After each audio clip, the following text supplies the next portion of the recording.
बहिन मोनिका के खोज में निकलत मिथिला के लाल MSU के सेनानी सब सड़क पर।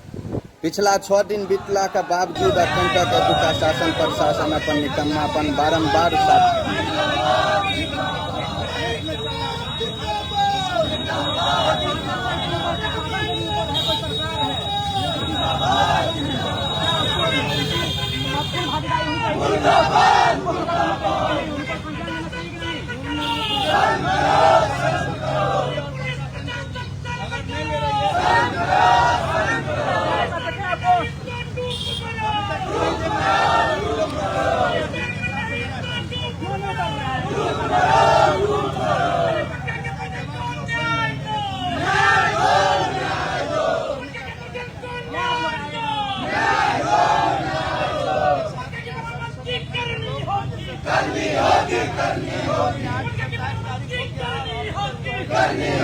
करनी होगी।